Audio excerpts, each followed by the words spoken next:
male allies, I don't want to throw the baby out with the bathwater. We all know what we're talking about when we hear that phrase, and when we're inviting men to take up those positions of leadership and those types of things.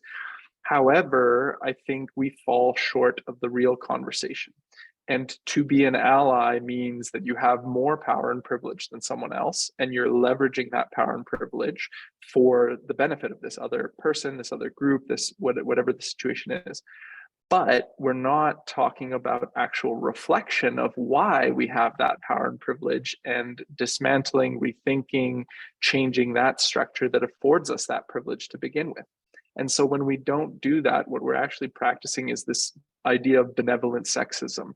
Women should be protected or put on a pedestal or not treated that way. But we're not talking about closing the wage gap. We're not talking about working for women. We're not talking about taking our own roles in parental leave to make the motherhood penalty go away, right? Like we're really just practicing this paternalistic, chivalrous belief of like doing something right by someone else. So that's where I think the conversation kind of falls a bit short when we have those male allies conversations. And when I think about where we could go, we could talk about, this beneficiary argument, which I think is like the next piece of like, there's this fundamental question that we all have of like, what's in it for me? And it's kind of this give and take. And we talk so much about how patriarchy as a system benefits men at large. And we really hammer that home. And then if we think about behavioral psychology, we're far more likely to act to prevent a loss than we are to invest in a gain. And so if all the messages are about how patriarchy benefits men, earning positions of power, influence, media, all these types of things, and then you say, well, you need to give that up. Why would you give that up? You feel that loss, right?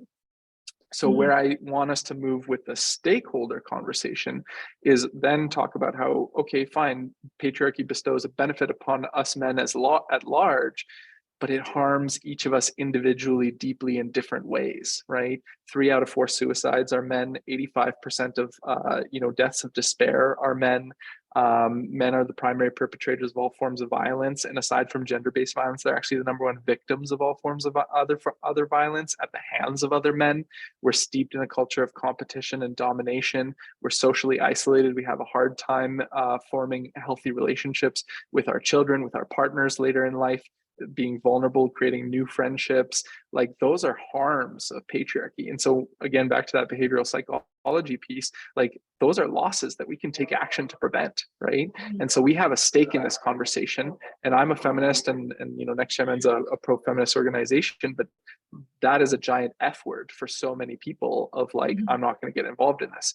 So for me, okay, maybe you're not quite there yet, but can I get you to see that, patriarchy is the system and the structure that harms all people of all genders? Yes, some people benefit within the system and structure too, but you have a stake in changing this for yourself. And when we're self-motivated, we're far more likely to sustain our engagement than we are when we're doing kind of a favor, a solid to someone else, which I think is a little bit of the allyship conversation.